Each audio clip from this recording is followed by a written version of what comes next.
ওই, তোর সমস্যা কি? তুই আমার বন্ধুদের সাথে ঝগড়া করিস কেন? বাসাটা কি তোর একার নাকি?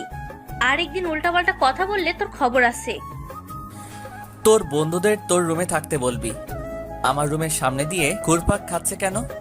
আরেকদিন যদি তোর বান্ধবীরা আমার ফুল গাছের ফুল ছিঁড়ে, তাহলে তোর বান্ধবীদের চুল ছিঁড়ব, না হয় তোর চুল ছিঁড়ব। কি? তোর এত বড় সাহস? তুই আমার চুল ছিঁড়বি? দাঁড়া, দেখাচ্ছি মজা। কি করবি?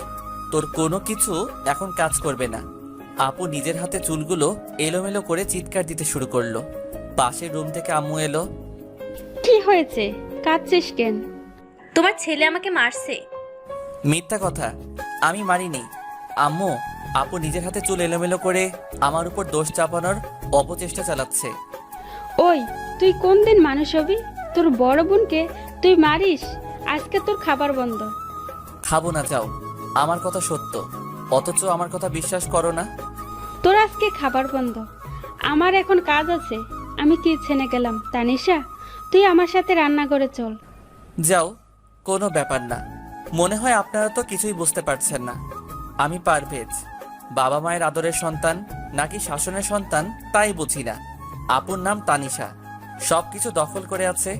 বাবা ব্যবসা করে, সংসারের মাথা হলো মা। মায়ের কথাই শেষ কথা।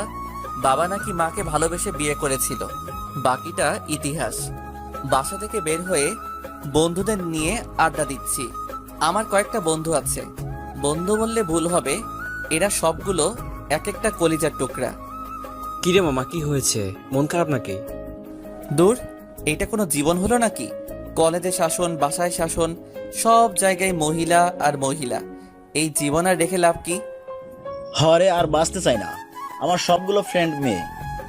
আমার গার্লফ্রেন্ডগুলো মেয়ে। হরে আর বাঁচতে চাই না, আমার সবগুলো গার্লফ্রেন্ডগুলো মেয়ে। বালের কথা বাদ দে, আমার সাথে মজা করিস নাকি? হালারা ফকিন্নি কোনহানের, তোরা কি ছেলেদের সাথে প্রেম করতে চাস নাকি? তোর বালের কথা বাদ দে। আজকে মহিলাদের উপর রাগ করছিস কেন সেটা বল। আমি সবটা খুলে বললাম। আবে, আমি আজকে কোনোভাবে সাহায্য করতে পারবো না। আজকে আমার অবস্থাও একই রকম। বাসায় কে যেন বলে দিছে আমি মামার মেয়ের সাথে প্রেম করি। এদিকে মা আবার অনেক খেপে গেছে। সাইদ, পেটে টান পড়ছে, কিছু খেতে হবে। আমি বেঁচে থাকতে তুই না খেয়ে থাকবি না। দাঁড়া, আমি তোর জন্য খাবার আনছি। 5 মিনিট পর এক গ্লাস পানি এনে বলে, এইটা খা, গলাটা ভিজিয়ে নে। এইটা কি? এইটা বিশুদ্ধ পানি, খাইলে শরীরে একটু জোর পাবি। সাইদ, বেশি রকম হয়ে যাইতেছে কইলাম। আমি জানতাম এমন কিছুই হবে। সাইদ খাওয়াবে তোরে? ও 14 গোষ্ঠী তো কিপটা। তোরা থাক, আমি গেলাম। চল দোকানে গিয়ে খেয়ে আসি। চল। তারপর 3 জন মিলে খাওয়া দাওয়া করলাম, চা, রুটি, কলা, কেক। আমার ফোনে টাকা নাই, সাইদ তোর ফোনটা একটু দে। কি করবি? বেশি টাকা নাই, 1 মিনিটের মধ্যেই শেষ করবি। আরে বেটা, তুই চাইলেই দিয়ে দিব। তারপর মোবাইলটা দোকানদারকে দিয়ে বললাম, এই নেন মোবাইল, যখনই খাবারের বিল দিতে পারি তখন মোবাইল দিয়ে দিবেন। পারভেজ, কাজটা কিন্তু ঠিক করলি না। আবে শালা, ক্ষুধা লাগছে, খাইছি। এখন আমাদের দুজনের জন্য নিজের এই সামান্য মোবাইলটা বন্দুক দিতে পারবি না? সাইদ, আজ থেকে তুই বন্ধুদের জন্য উদাহরণ হয়ে থাকলি রে পাগলা।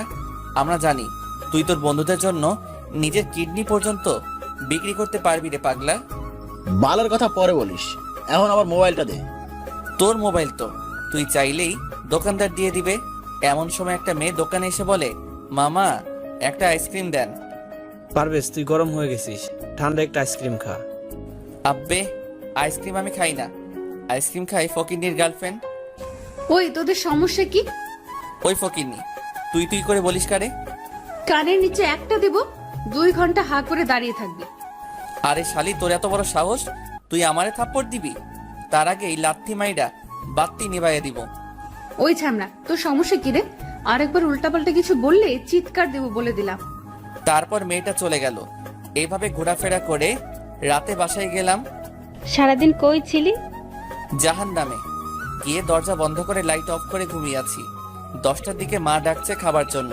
খাবো না, তুমি খাও, আর তোমার মেয়েকে খাওয়াও। এখন খেলে খা, না খেলে সারা রাত না খেয়ে থাকতে হবে। আসতেছি। তারপর খাওয়া দাওয়া শেষ করে ছাদে গেলাম। ছাদে গিয়ে দেখি আপু দাঁড়িয়ে আছে, তাই গিয়ে পেছন থেকে একটা থাপ্পড় দিয়ে বললাম, কিরে ছাদে কি করিস? আমার দিকে ঘুরে তাকিয়ে বলছে, কোন শালারে? একটা চিৎকার দিলাম, মেয়েটাও একটা চিৎকার দিল। ওই শালা, তুই আমাকে ফলো করতে করতে আবার বাসায় চলে আসছিস? লও ঠেলা, আমার পিছনে পিছনে ফলো করে আমার বাসায় চলে আসছিস আর আমাকে বলছিস আমি তোর মতো শেষটিকে ফলো করি না। যা ভাগ। এমন সময় আপু ছাদে আসছে। কি রে, কি হয়েছে? দেখ তো, সেই কখন থেকে ছেলেটা আমাকে ফলো করছে। ওই ফকিন্নি, মুখে লাগাম দে। আমি তোরে ফলো করব কেন? তুই আমাকে ফলো করছিস। তোরা থামতো, তোরা কেউ কাউকে ফলো করিসনি। দেখ তানিশা, এই ছেলেটার কথাগুলো সুবিধার লাগছে না। আরিফা, এইটা আমার ছোট ভাই পারভেজ। আর পারভেজ, এই আমার বান্ধবী আরিফা। আরিফা আজ থেকে আগামী 1 মাস এখানে থাকবে। এক তোর জ্বালায় বাসা থেকে বাইরে থাকতে হয়, আর নতুন একটা আনছিস। আমার সাথে না পেরে এখন আমার পিছনে বান্ধবীকে লাগিয়ে দিয়েছিস। এটা তোর ভাই দুনিয়ার বদমাইশ, রাস্তায় আমার সাথে ঝগড়া করেছে। ওই একদম চুপ। কেন জানুক তুই কেমন ভালো ছেলে, পরিবারের জানা দরকার। আর একটা কথা বললে কিস করে দিব বললাম। ওই কুত্তা, তোর মুখে থুতু দিব বলে দিলাম। পারলে ঠেকাইস। তারপর চলে আসলাম, আমি আমার রুমে চলে আসলাম আর ওরা ওদের রুমে। রুমের ভিতরে গিয়ে তানিশা আপু আর আরিফা আপু কথা বলছে। তোর ভাই এত খারাপ কেন রে? ওই, তুই আমার ভাইরে খারাপ বলছিস কেন? দেখলি না কেমন করে কথা বললো? সকাল থেকে আমার উপর রাগ করে আছে। মিথ্যা অভিযোগ দিয়ে সারাদিন না খাইয়ে রাখছি, তাই আমার রাগ তোর উপর ঝাড়ছে। আমার উপর যতটুকু পারছে ততটুকু দিছে। তোর ভাই কি সবসময় তোর সাথে এমন করে নাকি? সব সময় না, যখন আমি খোঁচা দেই তখন এমন করে। বাহ, বেশ ভালো তো। ইস, যদি আমার একটা ভাই থাকতো। দূর, তোদের ঝগড়া থেকে আমারও ঝগড়া করতে মন চাইছে। আগামীকাল আমি তোর ভাইয়ের সাথে ঝগড়া করব। ঝগড়া করার দরকার নাই, ঝগড়া করলে সারাদিন না খেয়ে থাকে। ও ঠিক আছে, তাহলে করলাম না। অনেক কিছু মিস করলাম রে। আচ্ছা, তোর বাবা মা কতদিন দেশের বাইরে থাকবে? আগামী 1 মাস আমাকেও সঙ্গে যেতে বলেছিল, তবে আমার কাছে ভালো লাগেনি, তাই যাইনি। এই 1 মাস তোর সাথে থাকবো। ঠিক আছে, কোনো সমস্যা নাই। তো যতদিন মন চাই থাক, তবে পারভেজের কথা কিছু মনে করিস না। আর হ্যাঁ, এখন থেকে পারভেজের সামনে তোকে কেউ কিছু বলতে পারবে না, এটা আমি গ্যারান্টি দিতে পারি। পারভেজ যার সাথে ঝগড়া করে সে হয় পারভেজের বন্ধু, না হয় চরম শত্রু। বেশ মজার তো। আচ্ছা, এখন ঘুমা। সকালবেলা মনে হচ্ছে আমার রুমে অনেক বৃষ্টি হচ্ছে, তাই ঘুম ভেঙে গেল। মাথায় আমার আগুন লেগে গেল। সকালবেলা ঘুমের আসল মজা মনে হচ্ছে কাঁচা খেয়ে ফেলি। কিরে ডাইনি, তুই আমাকে পানি দিয়ে ভিজিয়ে দিলি কেন? ওই, তুই এত ঘুমাস কেন? হারামি, তুই আমার স্বপ্নটাই নষ্ট করে দিলি। বাস্তবে তো তোর জ্বালার কারণে প্রেম করতে পারলাম না। অনেক কষ্ট করে স্বপ্নে একটা মেয়েকে পটালাম, এখন বিয়ের কথা হচ্ছিল, তুই আমার বিয়েটা ভেঙে দিলি। দূর হয়ে যা আমার চোখের সামনে থেকে। ওই, তুই প্রেম কর, তাহলে আমার কোনো চিন্তা নাই। আমি চিন্তা করি তোর পাল্লায় পড়ে কোন মেয়ের জীবন নষ্ট করবে। আর শোন, মা তোকে ডাকছে, চলে আয়, দেরি করলে মা আসবে। যা, আমি আসতাছি। তারপর ফ্রেশ হয়ে মায়ের কাছে গেলাম। নাস্তা করে একটু তোর বাবার অফিসে যা, আজকে না খেয়ে তোর বাবা অফিসে গেছে। ঠিক আছে, দাও। খাওয়া দাওয়া শেষ করে বাবার অফিসে খাবার নিয়ে গেলাম। তুই খাওয়া দাওয়া শেষ করে আসছিস? তুমি খেয়ে নাও, আমি এখন কলেজে যাব। তারপর কলেজে চলে আসি। কলেজে এসে মিজান আর সাইদের সাথে বসে আড্ডা দিচ্ছিলাম, এমন সময় আপু ফোন করে বলল তাদের কলেজে নাকি আজকে অনেক ঝগড়া হচ্ছে। রাজনৈতিক 2 গ্রুপের মধ্যে চরম তোলপাড় সৃষ্টি হয়েছে, তাই কলেজ থেকে বাসায় ফিরে আসতে চাইছে, কিন্তু তারা দুজন অনেক ভয় পাচ্ছে। তুই অপেক্ষা কর, আমি আসছি। তুই বাহিরে বের হবি না, আমি বললে বারান্দায় আসবি। তারপর আপুর কলেজে গেলাম, গিয়ে দেখি বেশ বড় ধরনের ঝগড়া হচ্ছে। কোনো রকমে ভিতরে গিয়ে পিছনের গেট দিয়ে বের হয়ে আসলাম। তুই আসতে এত দেরি করলি কেন? দেরি করলাম কোথায়, মাত্র আধা ঘন্টা লাগছে। হয়েছে হয়েছে, এত কথা বলার দরকার নাই। তারপর আপু মোটর সাইকেলে উঠলো, আর আরিফাও। এবার যাবি নাকি এখানেই দাঁড়িয়ে থাকবি? যাচ্ছি। তোর মুখে অল টাইম করল্লার মতো তিতো থাকে কেন রে? তুই যে ছেলের ঘরে যাবি সেই ঘরে গ্যাস বিল লাগবে না, তোর মাথায় হাঁড়ি পাতিল রাখলেই রান্না হয়ে যাবে। আচ্ছা তানিশা, তুই তোর ভাইয়ের সাথে সব সময় এমন করে কথা বলিস কেন? তোর ফোন পাপার সাথে সাথেই চলে আসছে, আর তুই ওর সাথে ঝগড়া করছিস। কি অদ্ভুত মানুষ মাইরি তুই। এই ভেন্টিলেটর আপনি আমাদের মাঝখানে আসছেন কেন? ওই, আমি ভেন্টিলেটরের মুখের মাঝে এত বিষ কেন? আমি তো তোমার পক্ষ নিয়ে কথা বলছিলাম। তারপর বাসায় চলে আসলাম। শোন, তোর জন্য কিছু টাকা রাখছি, তুই আমার কাছ থেকে নিয়ে নিস। কোনো মতলব আছে নাকি? থাক, নিতে হবে না। তুই ভিতরে যে, আমি আসছি। তারপর আমি আমার রুমে না গিয়ে সোজা আপুর রুমে গেলাম। আমি ভিতরে গিয়ে বসে আছি, এমন সময় আরিফা বাথরুম থেকে বের হয়ে আসলো। আমাকে দেখে একটা চিৎকার দিল, আমিও চিৎকার দিলাম। আপু বাথরুম থেকে বের হয়ে আসলো। কি রে, কি হয়েছে? তোমার বান্ধবী বাথরুম থেকে, এতটুকু বলতেই আরিফা আমার মুখ চেপে ধরে। আসলে হঠাৎ করে রুমে চলে আসার কারণে আমি ভয় পেয়ে যাই, আর আমার চিৎকার শুনে তোর ভাই চিৎকার দেয়। ও, এই কথা। আমি তো ভেবেছিলাম পারভেজ তোকে ভয় দেখিয়েছে নাকি। আপু আমি আমার রুমে যাই, পরে আসবো। ঠিক আছে। আমি আমার রুমে এসে চিন্তা করছি এটা কি হলো। আমি যে আরিফার শরীরের অনেকটা দেখে ফেলেছি। আমার এখন লজ্জা লাগছে। আমি আর আরিফা আপুর সামনে যেতে পারবো না। একটু পর আমি বাথরুমে গিয়ে গোসল করে বের হলাম। আমার গায়ে শুধু একটা 3/4। এমন সময় আরিফা আপু আমার রুমে আসলো। রুমে এসে বলল কোনো মেয়ের রুমে যাবার আগে পারমিশন নেওয়া লাগে। কতটুকু বলে আমার দিকে তাকিয়ে একটা চিৎকার দিল, আমিও চিৎকার দিলাম। তারপর আমি তাড়াতাড়ি কাপড় পরে আপুর রুমে গেলাম। ওই তোর বান্ধবী কোথায় রে? মনে হয় ছাদে গেছে। ঠিক আছে। তারপর আমি সোজা ছাদে গেলাম। ছাদে গিয়ে দেখে আরিফা আপু দাঁড়িয়ে আছে। এই যে ম্যাডাম, আপনি আমার রুমে কিছু না বলে চলে গেলেন কেন? আপনিও তো না বলেই চলে গেছেন। আমাকে তো আপু যেতে বলেছিল। দেখেন, আমি জানি এটা একটা অ্যাক্সিডেন্ট, এটা নিয়ে এত চিন্তা করার কিছু নাই। ঠিক আছে, কিন্তু কাউকে কিছু বলবেন না, এমন কি আপুকেও না। এই কথা তো আমার বলার কথা, আপনি বলছেন? আপনি আমার পুরো শরীর দেখেছেন, তাই চিন্তাটা আমার বেশি। হাসালেন, অনেক বিনোদন পাইলাম। আপনার নাভিটা অনেক সুন্দর। ওই বজ্জাত ছেলে। আপনাকে বিনোদন দিলাম। তারপর আমি চলে আসলাম। খাবার খেয়ে বাইরে চলে এলাম। মিজান আর সাইদের সাথে আড্ডা দিলাম। এমন সময় মিজান বলল, দোস্ত, মামার মেয়ের বিয়ে ঠিক করে ফেলেছে, আমি ওরা ছাড়া বাঁচতে পারবো না। আরে হালা, মরতে হবে না, আগে মেয়ের বাসা কোথায় তা খোঁজ খবর নিতে হবে। মিজান, কখনো কখনো ফালতু মানুষও ভালো বুদ্ধি দিতে পারে। তার জীবন্ত প্রমাণ হলো আমাদের বন্ধু সাইদ। ওই, তুই আমার ফালতু বললি কেন? তোরা এখন চুপ কর, আমি না হলে এখান থেকে চলে যাব। জানা তোকে কে ধরে রাখছে? মিজান রাগের চোটে চলে গেল। মিজান তো চলে গেল, এখন কি করবি? আমিও বাসায় চলে যাই। আরে বেটা দাঁড়া, মিজানের মামার বাসা চিনোস? হ্যাঁ, কিন্তু মিজানের মামা অনেক দাপটের লোক, তাই কিছু করা যাবে না। আরে বেটা, আমরা আটকাবো ছেলেপক্ষকে।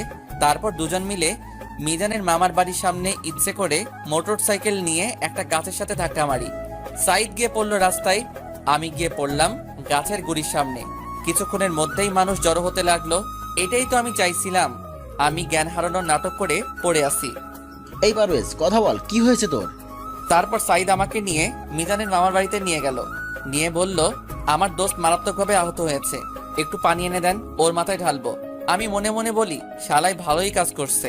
তবে আমি যে হুঁশে আছি এইটা সাইদকে বোঝানো যাবে না, তাহলে ওই নাটকটা ঠিক মতো করতে পারবে। এমন সময় দুইজন মহিলা বাসা থেকে পানি এনে দিল আর আমার মাথায় ঢালতে লাগলো। আমি মনে মনে বলি, আরো বেশি করে ঢাল।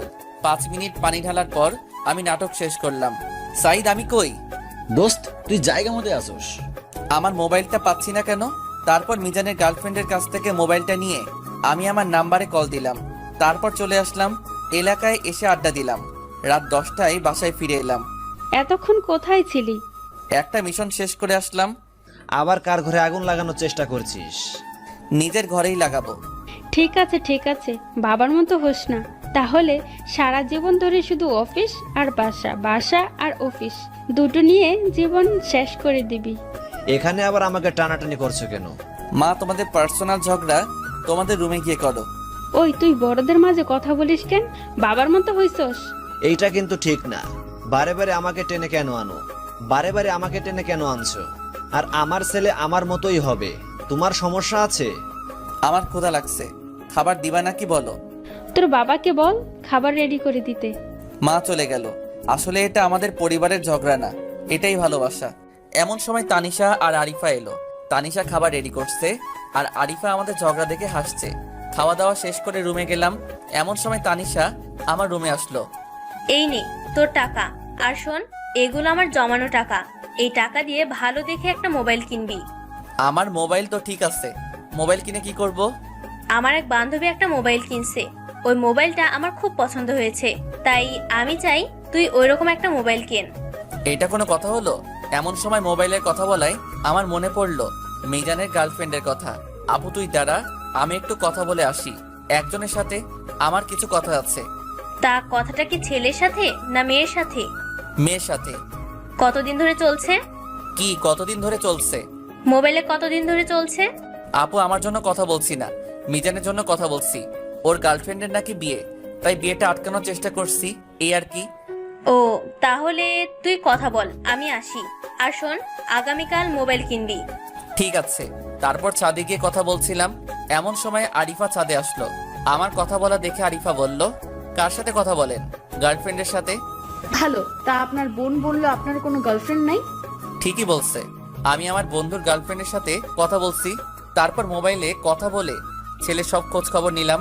তারপর আরিফাকে বললাম সরি কেন? দুপুরের আচরণের জন্য। কোনো সমস্যা নাই, ইটস ওকে। আপনি এত রাতে ছাদে কেন আসছেন? মা একটু পর কল দিবে, তাই ছাদে আসছি। ও, তারপর আরিফা তার মায়ের সাথে কথা বলল, আমি দাঁড়িয়ে আছি। কথা শেষ করে আরিফা আমার দিকে তাকালো। একটা কথা বলবো? বলেন। আপনি সব সময় আপনার পরিবারের সবার সাথে এভাবে কথা বলেন কেন?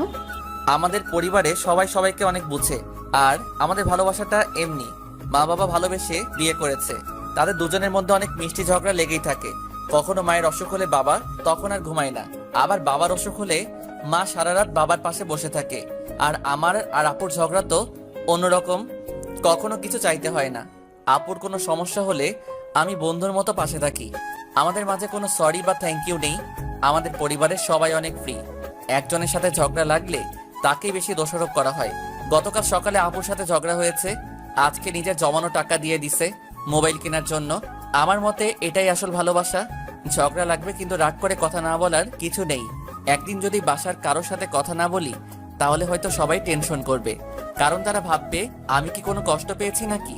আচ্ছা, আপনার বাবা মায়ের সাথে ঝগড়া হয় না? না, বাবা সব সময় ব্যবসা নিয়ে ব্যস্ত থাকে। আমি মায়ের সাথে বেশি সময় কাটাই। তারাও যথেষ্ট পরিমাণ রোমান্টিক, এই বয়সেও ঘোরাঘুরি করতে পারে। তাই মা বাবাকে একা ছেড়ে আসছি। আর কাবাবে হাড্ডি হতে চাইলাম না, কিন্তু আমি একা বাসায় থাকবো, এই জন্য তারা অনেক চিন্তিত ছিলেন। তাই আমি তানিশার কথা বলে এইখানে আসছি, কারণ একা একা আমার ভালো লাগে না। আমি প্রথমে ভেবেছিলাম তুমি অনেক ঝগড়াটে, কিন্তু এখন বুঝলাম তোমরা সবাই আসলে ভালোবাসার ঝগড়া করো। আচ্ছা, এখন গিয়ে ঘুমিয়ে পড়ুন। হ্যাঁ। তারপর রুমে গিয়ে ঘুমিয়ে গেলাম। সকালবেলা ঘুম ভাঙলো আপুর পানির কারণে। এই ডাইনি, তুই আমার জীবনটা শেষ করে দিলি। তুই একটা সকালেও ঘুম থেকে সময় মতো উঠতে পারিস না।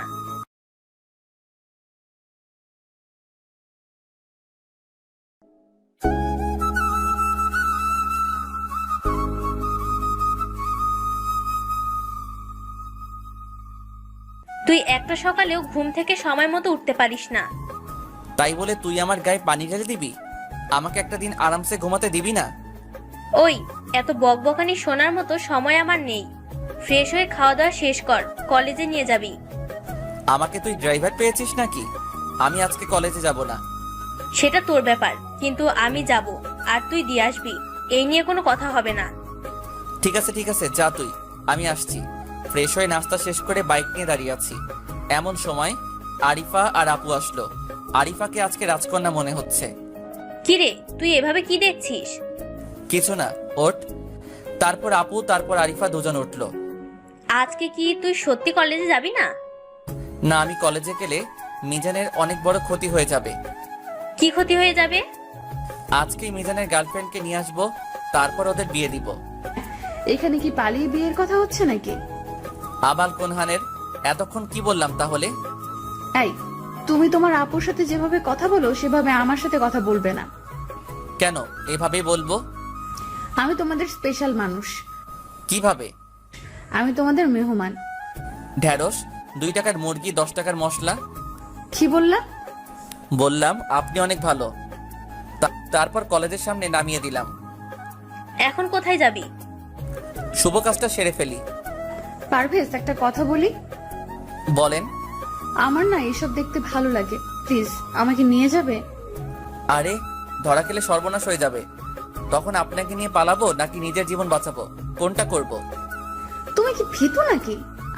আরিফা, এইসব কাজ অনেক কঠিন কাজ, তুই যাস না। আরে ধুর বোকা, তোর মতো এত বেরসিক নাকি? জীবনে প্রথম একটা সুযোগ পাবো, তাও আবার হাতছাড়া করবো নাকি? এই মিস আরিফা, আপনি কি জানেন এইসব ঘটনায় অনেক কষ্ট করতে হয়, আর ধরা পড়লে মাইর একটাও মাটিতে পড়ে না। যদি দুই একটা মাইর মাটিতে পড়ে তাহলে তা আবার উঠিয়ে পিঠে দেয়। তোমার প্রতি আমার বিশ্বাস আছে, তুমি পারবা আমি জানি। তোমার চলাফেরা দেখেই বোঝা যায়। ঠিক আছে, আমি যেভাবে বলবো সেভাবে থাকতে হবে। ঠিক আছে। তাহলে তোরা যা, আমি কলেজে গেলাম। আর পারভেজ, আরিফার যেন কোনো ক্ষতি না হয়। বেশি পেঁচাল পারবি না। তারপর আরিফাকে নিয়ে আমাদের আড্ডা দেওয়ার জায়গায় গেলাম। সাইদ আগে থেকে রেডি হয়ে আসছিল। কি রে, তুই এত দেরি করলি কেন? এমনি একটু সময় লাগছে। দাঁড়া, আমরা তো জানি তুই প্রেম করস না, তা কার গার্লফ্রেন্ড নিয়ে আসছিস? তুই সব সময় নেগেটিভ ভাবিস। উনি আমার আপুর বান্ধবী আরিফা আপু। সরি আপু, কিছু মনে করবেন না, আমি ঠিক বুঝতে পারিনি। পারভেজ, তোমার গার্লফ্রেন্ড নাই? না, আমার কাছে এসব প্রেম ভালোবাসা করার মতো ইচ্ছা নাই। তারপরে হয়তো বা এক দুইটা প্রেম হয়ে যেত, কিন্তু আপুর জন্য আর সম্ভব হয় না। ও, তা তানিশা তোমাকে ভালোবাসতে না করে নাকি? না, তবে আপু মা বাবা যাকে পছন্দ করবে আমি তাকেই বিয়ে করব। ছোটদের বড় সিদ্ধান্ত নেওয়া উচিত নয়। পারভেজ, আমি সত্যিই তোমাকে অনেক বাজে মনে করতাম, কিন্তু তোমার মনটা অনেক ভালো। ধন্যবাদ আপনাকে। তোমার না আজকে ফোন কিনতে যাবার কথা? যাব তো, এই কাজটা শেষ করে যাব। এসব কথা বলতে বলতে মিজানের মামার বাড়ির সামনে গিয়ে দাঁড়ালাম। আরিফা, তুমি এখানে দাঁড়িয়ে থাকো, আমি আসছি। আমিও ভেতরে যাব। তুমি গেলে সব ল্যাঠা চুকে যাবে। আমি এখানে সব কিছু দেখার জন্য এসেছি। ঠিক আছে চলুন, কিন্তু অতিরিক্ত কোনো কথা বলতে পারবে না। আর আমি যেভাবে বলবো সেভাবেই থাকতে হবে। আমি সাইদ আর আরিফা ভিতরে গেলাম। আমি ভিতরে গিয়ে খালাম্মা খালাম্মা বলে চিৎকার দিতে লাগলাম। এমন সময় দুইটা মহিলা ঘর থেকে বের হয়ে এলো। আমি পায়ে সালাম করে বলতে থাকলাম, খালাম্মা, আপনারা গতকাল আমার জীবন বাঁচিয়েছেন, সেজন্য আপনাদেরকে এক নজর দেখতে এলাম। থাক বাবা থাক, বেঁচে থাকো। গতকাল তোমরা দুজন এখানে যে অবস্থায় এসেছো, তোমার তো জ্ঞান ফিরছিল না। খালাম্মা, আমি একে এর বাবার বাড়ি থেকে পালিয়ে নিয়ে এসেছি। একটু আগেই বিয়ে করেছি। আর গতকালের ঘটনা ওকে বললেই ও আপনাদের এক পলক দেখার জন্য পাগল হয়ে গিয়েছিল, তাই নিয়ে এলাম। তা খালাম্মা, গতকাল একজন আপুকে দেখেছিলাম, তার মোবাইল দিয়ে আমার মোবাইল খোঁজ করে পেয়েছিলাম। সে কোথায়? তাকে একটা ধন্যবাদ দেওয়া আমার খুব প্রয়োজন। দাঁড়াও, আমি ডেকে দিচ্ছি, দেখা করে যাও। আর শোনো, পালিয়ে বিয়ে করাটা ঠিক না, এটা তুমি ভুল করেছো। এমন সময় মিজানের গার্লফ্রেন্ড এলো। আমি আরিফাকে বললাম, যাও তুমি আপুর সাথে একটু কথা বলো আর তার জন্য আনা গিফটটা দাও। আরিফা আমার মুখের দিকে তাকিয়ে আছে। তাকিয়ে থেকো না, তাদের জন্য আমার জীবন বেঁচেছে। তাকে তুমি আনা গিফটটা দাও। তারপর আরিফা বাহিরে নিয়ে গেল। আমি সাইদ ওয়াশরুমে যাওয়ার কথা বলে বাড়ির পিছনে দেওয়াল টপকে বাইরে চলে গেল। কিছুক্ষণ পর আমি বলতে লাগলাম, না, আরিফাকে দিয়ে কিছু হবে না, এতক্ষণ কি গল্প করছে। এই কথা বলে আমি বাহিরে চলে এলাম। মোটর সাইকেল স্টার্ট দিয়ে আমরা উধাও। আরিফা আমার পিছনে আর সাইদের পিছনে মিজানের গার্লফ্রেন্ড। 30 মিনিটের রাস্তা আমরা 20 মিনিটে কভার করলাম। তারপর মিজানকে ফোন করে বললাম, কাজী অফিসে আয়। মিজান কাজী অফিসে এলেই বিয়ের কাজ শেষ করে মিজানকে বললাম, তোর বউ মানে ভাবিকে তোর বাসায় নিয়ে যা, আর যদি তোর মা বাবা মেনে না নেয় তাহলে আমাদের বাসায় চলে আসবি। কিছুদিন থাকার পর সবকিছু একটা ম্যানেজ করে দিব ইনশাআল্লাহ। আর এখন চল সবাই মিলে রেস্টুরেন্টে খাওয়া দাওয়া শেষ করব। তুই আমার জীবন বাঁচিয়েছিস। আমি আজকে নিয়ত করেছিলাম ওকে না পেলে মরে যাব, আর তোরাও গতকাল বাজে ব্যবহার করছিলি। আবে শালা পারভেজ, গতকাল যে কাহিনী করছে আমার সারা জীবন মনে থাকবে। কিরে ভাই, এখানে দাঁড়িয়ে থাকবি নাকি? আমার পেটে ইঁদুর বাদুর বাঘ সিংহ দৌড়াচ্ছে। এখন রেস্টুরেন্টে চল। চল, আমারও ক্ষুধা লাগছে। তারপর রেস্টুরেন্টে গেলাম। মিজান আর ওর বউ একসাথে বসেছে। সাইদ এক পাশে, আমি আর আরিফা এক পাশে। বাজেট কম, আমার দিকে একটু খেয়াল রেখে অর্ডার করিস। আজকে তোর বিয়ের খাবার খাবো, তো কম কেন খাবো? দরকার হলে আজকে তোকে বন্দুক দিয়ে যাব, তারপরেও কষ্টের প্রতিশোধ নিব। সমস্যা নাই, তোমরা খাও, যদি টাকা লাগে আমি দিব। ওই তোমরা হরতাল বন্ধ করো, যার যা লাগে অর্ডার করো। এরপর অর্ডার করা শুরু করলাম। খাওয়া দাওয়া শেষ। 10,000 বিল হয়েছে। মিজান কষ্ট করে 7,000 দিল, বাকিটা মিজানের বউ দিল। তারপর বাসার দিকে রওনা দিলাম। আমি আর আরিফা একসাথে আসছি। ওই সময় তুমি কথা বললে কেন? কোন সময় কোন কথা বলছি? ওই সময় তুমি ওই কথা বললে কেন? ওই সময় বললা আমি তোমার বউ। এই কথা না বলে অন্য কোনো কথা বলতে পারতে।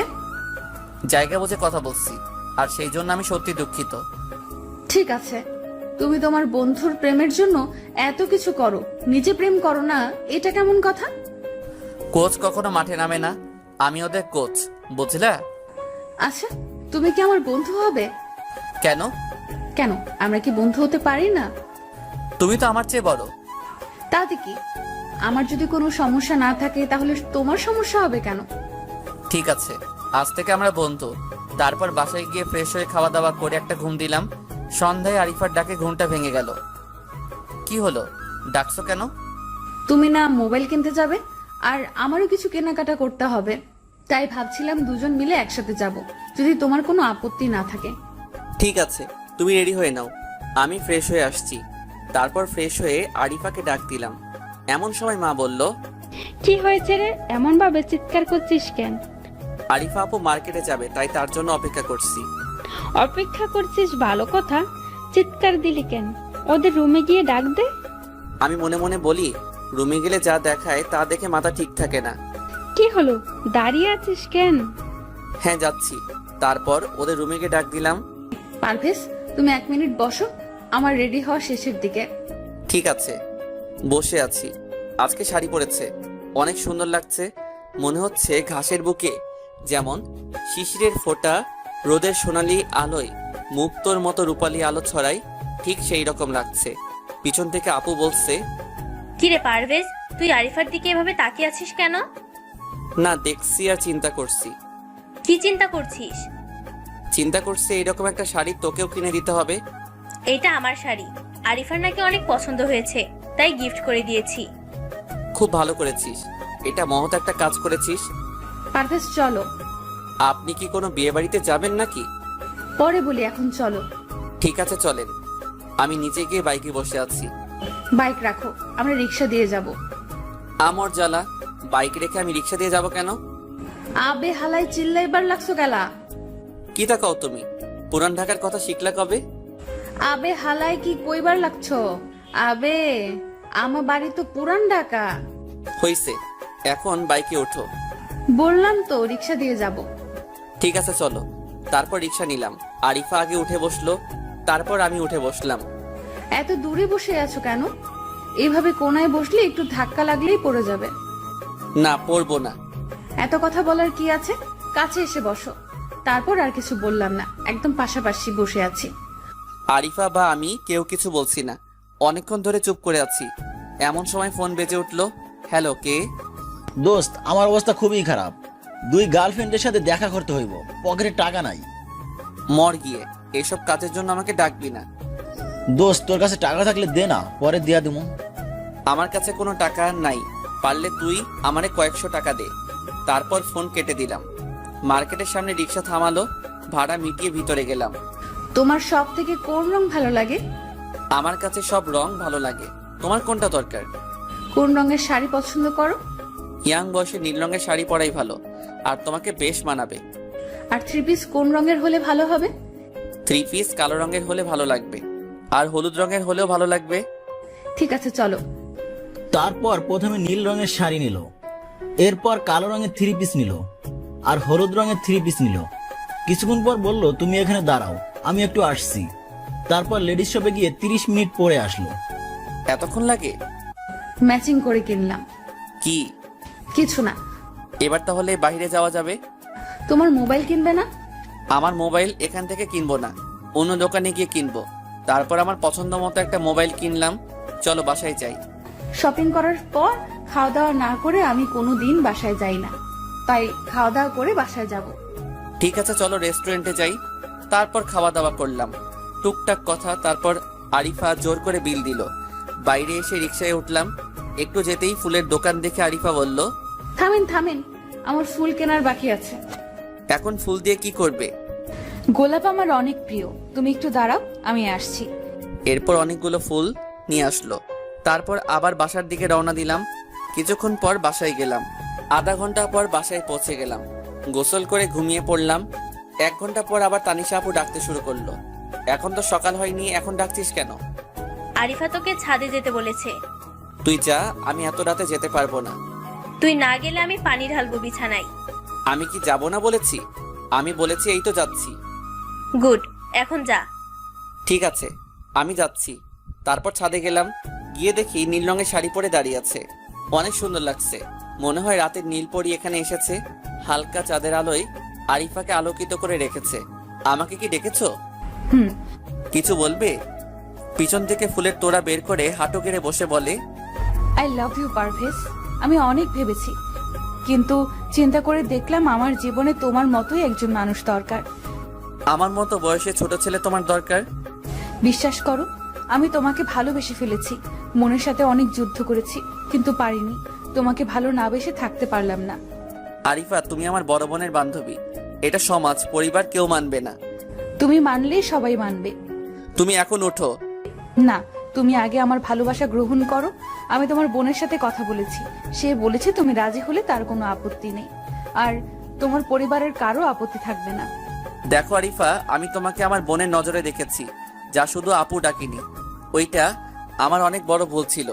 তোমাকে আমার আপু ডাকার প্রয়োজন ছিল।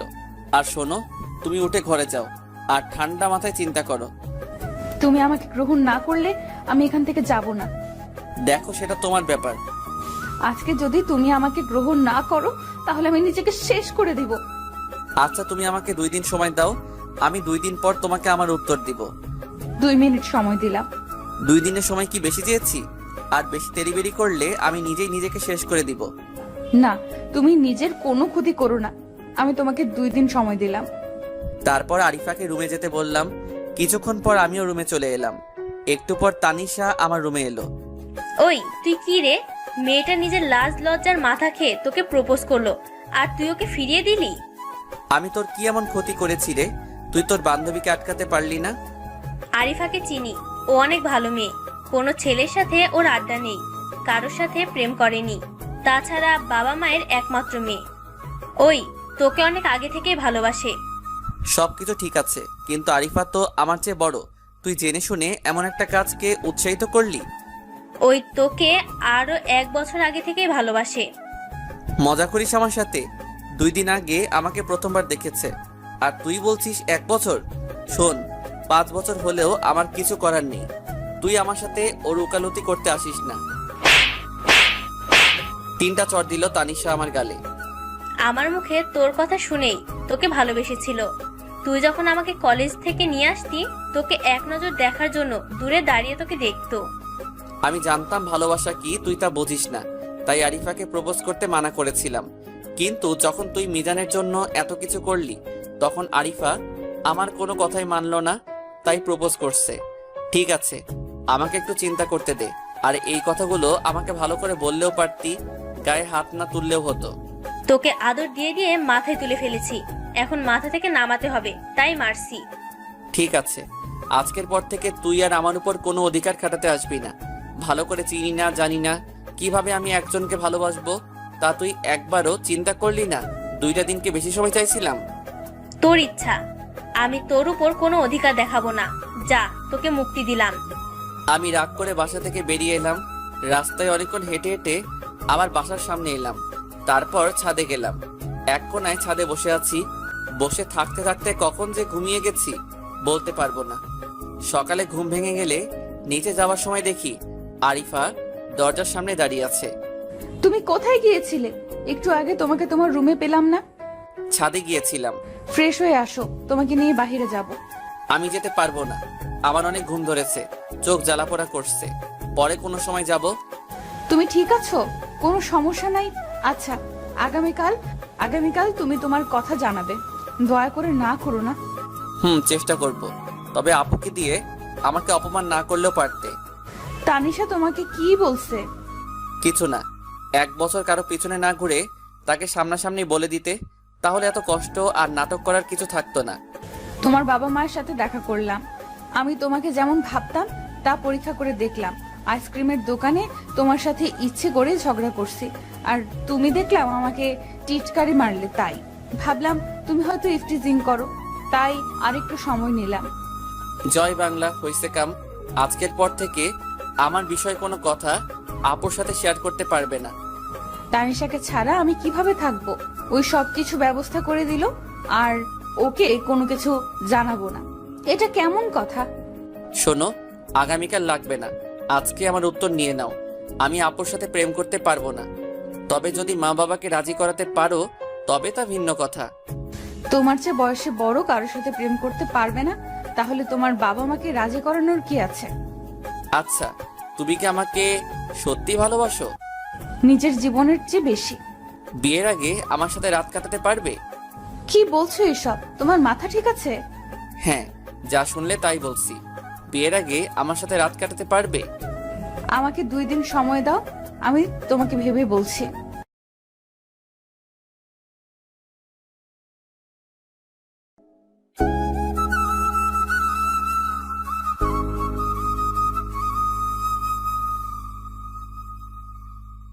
হ্যাঁ, যা শুনলে তাই বলছি। বিয়ের আগে আমার সাথে রাত কাটাতে পারবে? আমাকে 2 দিন সময় দাও, আমি ভেবে বলছি। তোমার যতদিন সময় লাগে সময় নাও, তারপর আমি আমার রুমে চলে আসি। আমারও তো একটু দেখা দরকার কেমন ভালোবাসে। আবেগের বশে সে কি বিবেককে বিসর্জন দিতে পারে কিনা। গোসল করে একটা লম্বা ঘুম দিলাম। দুপুরবেলা ঘুম থেকে উঠে ফ্রেশ হয়ে বাইরে যাচ্ছি, এমন সময় দেখি আরিফা ডাকছে। কিছু বলবা? হ্যাঁ, তোমাকে নিয়ে আমি একটু বের হতে চাই। কোথায় যাবে? তুমি রেডি হও, আমি তোমাকে নিয়ে যাচ্ছি। এখন কিছু জানতে চেও না। ঠিক আছে, আমি আসছি। 5 মিনিট সময় দাও। রেডি হয়ে নিচে গেলাম। আরিফা আগে থেকে আমার জন্য অপেক্ষা করছে। চলো। তারপর বাহিরে গিয়ে একটা রিক্সা নিয়ে যাচ্ছি। রিক্সা থেকে নামলাম একটা এতিমখানার সামনে।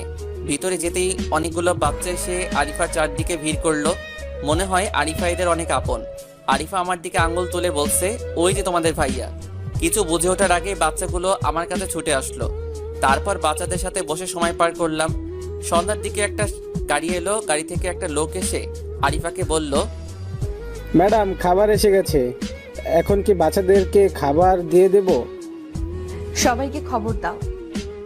এমন সময় আরিফা আমার কাছে এসে বলল, এদের সাথে বসে খেতে তোমার কোনো আপত্তি আছে? দেখো, এদের সাথে খেলে অন্যরকম একটা অনুভূতি কাজ করবে, অনেক শান্তি পাবে। আমার কোনো সমস্যা নাই। তাছাড়া আমি প্রতি বছর এমন বাচ্চাদের সাথে বসে খাবার খাই। তাইলে ঠিক আছে, তুমি আমার সাথে বসে খাবে। তারপর আমি আরিফার পাশে বসে বাচ্চাদের সাথে খাচ্ছি। মাঝে মাঝে আরিফার দিকে তাকিয়ে আছি। আরিফা কিন্তু একবারও আমার দিকে তাকালো না। খাওয়া দাওয়া শেষ করে বাহিরে বসে আছি। এখানে বসে আছো কেন? তোমার কি মন খারাপ? না, অনেক ভালো লাগছে, সত্যি অনেক আনন্দ লাগছে। এখন চলো, সবার কাছ থেকে বিদায় নিয়ে চলে যাই। তারপর সবার কাছ থেকে বিদায় নিয়ে আসার সময় এতিমখানার চাচা বলছে, আরিফা মা, তুমি আবার কবে আসবে? সঠিক বলতে পারি না, তবে যদি আমি না আসতে পারি তাহলে এখন থেকে প্রতি মাসে পাগড়ি আসবে। ও, তাহলে ঠিক আছে।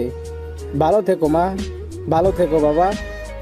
তারপর বাহিরে এসে রিক্সা নিয়ে আবার বাসার দিকে রওনা দিলাম। আরিফা আজকে প্রয়োজন ছাড়া কোনো কথা বলছে না। আগের মতো চঞ্চলতা তার ভিতরে আমি দেখতেও পাচ্ছি না। তবে বাচ্চাদের সাথে অনেক হেসে হেসে কথা বলছে। নীরবতা ভেঙে আমি প্রশ্ন করলাম, আরিফা, এখানে তুমি কতদিন পর পর আসো? যখন আমার মন ভালো থাকে না তখন আসি। এই এতিমখানাটা বাবা বানিয়েছে।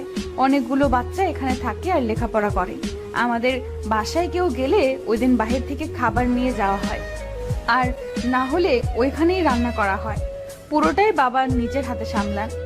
আমাদের সাথে ফোন করে কথা না বললেও এতিমখানার খোঁজ খবর ঠিকই রাখেন। ও, তাহলে আমার মনে হয় তোমার বাবা অফিসে অনেক ভালো মানুষ। আচ্ছা পারভেজ, ওই সময় কি কথাটা তুমি সিরিয়াসলি বলেছিলে নাকি মজা করেছিলে? কোনো কথা বলছো তুমি? এক রাতের কথা। সিরিয়াস ভাবে বলছি। তাহলে আমি চিন্তা করে ফেলেছি। তোমার কথায় আমি রাজি, আমার কোনো আপত্তি নেই। তোমার কি মাথা ঠিক আছে? তোমার মনের আশা পূরণ করলাম আর কি। এমন সময় রিক্সা বাসায় এসে পড়লো। রিক্সা ভাড়া মিটিয়ে রুমে চলে এলাম।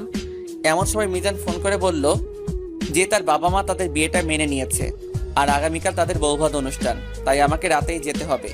মিজান আমি আগামীকাল সকালে আসবো, এখন আসতে পারবো না। মিজান বলল তোর বাসার দরজাটা খোল, আমি বাইরে দাঁড়িয়ে আছি। দরজা খুলে দেখি মিজান আর মিজানের বউ দাঁড়িয়ে আছে। ভিতরে আয়। সর সামনে থেকে। ভিতরে গিয়ে চিৎকার দিতে আরিফা আপু একটু বাহির আসেন। আরে মিজান, কেমন আছো তোমরা? আপু একদম ভালো আছি। আমাদের দুজনের পরিবার থেকে আমাদের বিয়েটা মেনে নিয়েছে। আগামীকাল আমাদের বাড়িতে অনুষ্ঠান, তাই আপনাকে দাওয়াত দিতে এলাম। আপনি কিন্তু আসবেন। তারপর আমাদের বাসার সবাইকে দাওয়াত দিল, সবাই খুশি। পারভেজ চলি রে। ঠিক আছে যা, ভালো থাকিস। তারপর রুমে গিয়ে কাপড় চেঞ্জ করে ছাদে গেলাম। চিন্তা করছি আগামীকাল আমি মিজানের বিয়ের অনুষ্ঠানে যাব না। আমার বাড়িতে এলো, সবাইকে দাওয়াত দিল সামনাসামনি, আমাকে মোবাইলও বলল, আর সরাসরি বলল না, তাই যাব না। এমন সময় আরিফা ছাদে আসলো। কিছু বলবে? না, মন ভালো লাগছে না, তাই ছাদে চলে এলাম। তাহলে তুমি বসো, আমি আসি। আমার পাশে বসো। না, আমি ঘুমিয়ে পড়বো। আমি রাজি, তুমি জায়গা ঠিক করো। নিজের কানকে বিশ্বাস করতে পারছি না। আরিফা তুমি কি বলছো তা তুমি জানো? আমি জানি, আমার কোনো সমস্যা নেই। তুমি তো দেহ চাও, আর আমি তোমার মন চাই। তুমি না হয় দেহটা নিলে, তার বিনিময়ে আমাকে তোমার মনটা দিবে। চুপ করে নিচে চলে এলাম। এখানে আরিফার কোনো দোষ নেই, সবটুকু আমার দোষ। কোনো চিন্তা না করে বাইরে গিয়ে একটা সিগারেট ধরিয়ে দিলাম। আরিফার কথাগুলো কানে বাজতে থাকলো। তুমি তো দেহ চাও, আর আমি তোমার মন চাই। তুমি না হয় আমার দেহ নিলে, তার বিনিময়ে আমাকে তোমার মনটা দিবে। কথাটা বারবার কানে বাজতে থাকলো। আমি আর কোনো কিছু চিন্তা করতে পারছি না। দুইটাই বাসায় গিয়ে ঘুমানোর চেষ্টা করছি, কিন্তু চোখে ঘুম আসছে না। তাই আবার ছাদে গেলাম। ছাদে গিয়ে দেখি আরিফা দাঁড়িয়ে আছে। এত রাতে তুমি ছাদে কি করো? চোখ মুছতে মুছতে আরিফা বলল, এমনি ঘুম আসছিল না, তাই একটু ছাদের খোলা আকাশ দেখতে এলাম। আকাশে মেঘ করেছে, বৃষ্টি আসবে, রুমে যাও। আকাশের বৃষ্টির দেখা যায়, কিন্তু মনের মাঝে তুফান এলেও তা দেখা যায় না। একটা কথা বলবো? বলো, তোমার কিছু বলার বাকি থাকলে বলতে পারো। না থাক, তুমি বরং রুমে যাও। থাকবে কেন? বলো কি বলতে চাও। না এমনি, তুমি বরং ঘুমাতে যাও। হঠাৎ বজ্রপাতের আওয়াজে আরিফা আমাকে জড়িয়ে ধরেছে। আমিও কিছুটা ভয় পেয়ে আরিফাকে জড়িয়ে ধরেছি। কিছুক্ষণ পর আমি আরিফাকে ছাড়িয়ে বলি, সরি, আসলে আমি হঠাৎ করে এমনভাবে বুঝতে পারিনি। আমিও অনেক ভয় পেয়ে গিয়েছিলাম। তাহলে এবার রুমে যাও। একটা কথা বলবো? বলো। মানুষটা কখন মরে যায় তার কোনো ঠিক ঠিকানা নাই। আজকে যদি বৃষ্টি হয়, তুমি আমার হাত ধরে একটু ভিজতে পারবে? তোমার মাথা ঠিক আছে? এত রাতে ভিজলে 100% ঠান্ডা লাগবে। ঠান্ডা লাগবে না। এমন সময় অঝোর বৃষ্টি ঝরতে শুরু করলো। আমি নিচের দিকে রওনা দিলাম। আরিফা আমার হাত ধরে থামিয়ে দিল। আমি আর কিছু বললাম না। আমার হাত ধরে দাঁড়িয়ে আছে। চারদিক কেমন যেন অন্ধকার হয়ে গেছে। আবার বাজের আওয়াজ, আবারও জড়িয়ে ধরা, আবার ছেড়ে দিলাম। আমি আরিফার চোখের দিকে তাকিয়ে আছি। ওর চোখ মনে হয় কিছু বলতে চাচ্ছে।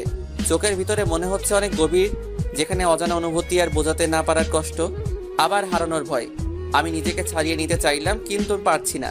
কোন এক অজানা নেশায় আসক্ত হয়ে আছি আমি। কতক্ষণ ছিলাম তা জানি না। রাত 3টার দিকে তানিশা ছাদে এলো। এসে দেখে আমি আর আরিফা চোখের দিকে দুজন তাকিয়ে আছি, কেউ কোনো কথা বলছি না। এরপর তানিশা এসে আমাকে একটা চড় মেরে বলল, একটা মেয়ে সর্বনাশ করতে তোর গায়ে বাঁধলো না? কি সর্বনাশ করলাম রে আমি? তানিশা, তুই এখানে এলি কেন? আর পারভেজ আমার কোনো সর্বনাশ করবে কেন? এখন কয়টা বাজে? খবর আছে তোর? 11টা-12টা হবে। এখন রাত 3টা বাজে। তুই আমাকে মারলি কেন? তুই আমার সাথে কোনো কথা বলবি না। তোর সাথে কথা আমি বলতে চাচ্ছি না। তুই আমাকে মারলি কেন? তুই তোর কাজের জন্য মার খাইছিস। তারপর আমি রুমে চলে এলাম। অনেক ঠান্ডা লাগছে। আর এতক্ষণ কিভাবে গেল? 3-4 ঘন্টা এভাবে দাঁড়িয়েছিলাম তা আমি জানি না। এটা কি কোনো ঘর ছিল, নাকি আমি আরিফাকে ভালোবেসে ফেলেছি? এইসব চিন্তা করতে করতে ঘুমিয়ে গেলাম। সকাল 10টার দিকে ঘুম ভাঙলো। ঘুম থেকে উঠে ফ্রেশ হয়ে নিলাম। বাসার সবাই মনে হয় কোথাও যাবে। তারপর মনে পড়লো মিজানের বৌভাত অনুষ্ঠানে যাবে মনে হয়। পারভেজ, তুমি যাবে না মিজানদের অনুষ্ঠানে? না, আমি যাব না। তাহলে আমিও যাব না। তুমি যাও, আর না গেলে মিজান মন খারাপ করবে। তুমি না গেলে মন খারাপ করবে না। না, কারণ আমি আরো পরে যাব। আমি তোমার সাথে যাব। এমন সময় মা বাবা তানিশা সবাই বলছে, পারভেজ আরিফা তোমরা আসো, আমি একটু পরে যাব। তোর ফাজলামি বাদ দিয়ে চল। আমি তো যাওয়ার জন্য রেডি হইনি। তাহলে রেডি হয়ে চলে আসিস। চল আমরা যাই। আরিফা আর কোনো কথা বলল না, আমার দিকে তাকিয়ে চলে গেল মায়ের সাথে। তারপর আবার গোসল করে নীল রঙের পাঞ্জাবি পরে চলে গেলাম। গিয়ে দেখে অনেক মানুষ এসে গেছে। দুপুরে খাবার সময় খাবার খাচ্ছি, এমন সময় একটা ছেলে আরিফার ওড়না ধরে টান মারে। আমি ছেলেটার কাছে গিয়ে বললাম, তুমি কি ইচ্ছে করে টান মারছো নাকি এমনি হয়ে গেছে? ছেলেটা বলল, কি জিনিস ভাই, ইচ্ছে করে দিছি। আমার মাথা নষ্ট হয়ে গেল। লাত্তি, খুশি, চড়, থাপ্পড় যেভাবে পারছি মারছি। কয়েকজন ফেরানোর চেষ্টা করছে, ছেলে আর আমার মাঝে নেই। খান কি পোলা আসবি, ওটার সহ দিমু মাদার পো। ইচ্ছা মতো কিছুক্ষণ দেওয়ার পর, কিরে তুই আমার মেহমানকে মারছিস কেন? তোর মেহমান আরিফার ওনা ধরে টান মারছে। খান কি পোলা, কত বড় সাহস এর, আবার আমাকে বলে যে কি জিনিস। ভাই বুঝতে পারে নাই, ছাইড়া দে। তারপর মিজান ছেলেটাকে বলল আরিফের কাছে ক্ষমা চাইতে। ছেলেটা আরিফার কাছে ক্ষমা চাইছে। থাক ভাই, আর কখনো এমন করো না। আপু জীবনেও করব না। তুই যা ইচ্ছা করে, তাতে আমার কিছু যায় আসে না। আমার পরিচিত কারোর সাথে করলে হাসপাতালে নিয়ে যাওয়ার মতো অবস্থা রাখবো না ইনশাল্লাহ। তারপর আমি খাওয়া দাওয়া বাদ দিয়ে ছেলেটাকে হাসপাতালে নিয়ে গেলাম। আসলে রাগ উঠলে মাথা ঠিক থাকে না, ওই জন্য এমন করি। হাসপাতালে নিলে বলে পুলিশ কেস, ইপটিজিং করতে গিয়ে ধরা খাইছে, তাই এমন হয়েছে। কি কি লাগবে বলেন, আমি করে দিচ্ছি। থানায় ডায়েরি করতে হবে। এখন আপনাকে মারবো, তারপর আপনি থানায় যাবেন, পুলিশ আসবে, তদন্ত করবে। আমি পুলিশকে ঘুষ দিয়ে পাঠিয়ে দিব। তারপর আবার আরেকটা তদন্ত কমিটি গঠন হবে, যে এই কমিটি ঠিক মতো কাজ করেছে কিনা। তারপর তোর চিকিৎসা হবে। বুঝতে পারছি ভাই, দাঁড়ান আমি চিকিৎসা করছি। তারপর ছেলেটাকে হাসপাতালে দিয়ে আসলাম। আসার আগে দেখলাম ছেলেটার মা আসছে, এসে কান্না করছে। তারপর আমি বললাম, আমি আপনার ছেলেকে মেরেছি, পারলে ক্ষমা করে দিয়েন। আল্লাহ, তোর শরীরে কিরা পড়বে, তুই আমার ছেলেকে মারছিস। আন্টি আপনি দাঁড়ান, আমি আসছি। তারপর এক প্যাকেট রক্ত দিয়ে চলে আসলাম। রাতে বাসায় আসলাম, কেউ আমার সাথে কথা বলছে না, কারণ আজকেও মারামারি করছি। আর আমি এটাও জানি আজকে আমার খাবার বন্ধ। কি আর করবো, না খেয়ে ঘুমিয়ে গেলাম। রাত 12টার দিকে আরিফা কল দিছে। কিছু বলবা? একটু ছাদে আসো। কিসের জন্য? এমনি, তুমি আসো। ঠিক আছে। তারপর ছাদে গিয়ে দেখে আরিফা খাবার নিয়ে ছাদে বসে আছে। কি ব্যাপার, ছাদে আসতে বললা কেন? খাবারটা খেয়ে নাও। এটা কার খাবার? তোমার জন্য লুকিয়ে রাখছিলাম। আমার মাথায় হাত দিয়ে বলো, এটা কার খাবার?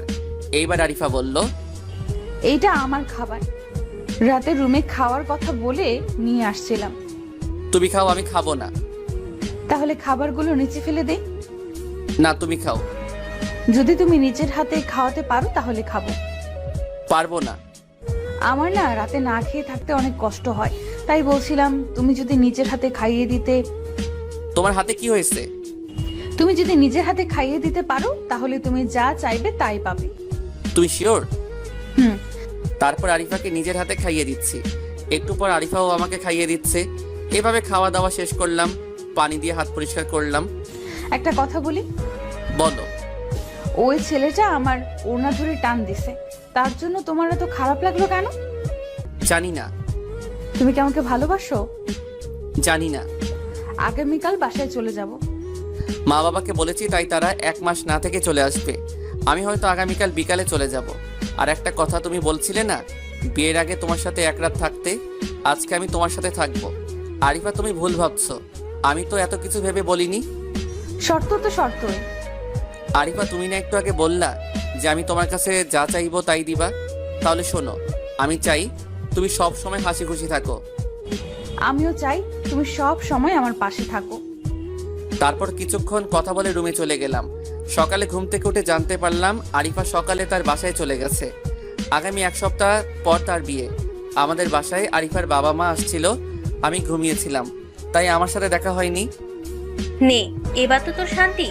আরিফা যাবার সময় অনেক কেঁদেছে। মেয়েটার মুখের দিকে আমি তাকাতে পারিনি। বারবার বলে গেছে, আমি আমার ভালোবাসার মানুষকে কখনো বোঝাতে পারিনি আমি তাকে কতটা ভালোবাসি। আরিফা আমাকে সব কিছুই বলেছে, আর এই বিষয়টা তোর বাবাও জানে। আমরা ভেবেছিলাম তুই ওকে পছন্দ করবি, কিন্তু তুই যেহেতু না করেছিস তাই আমরাও না করে দিয়েছি।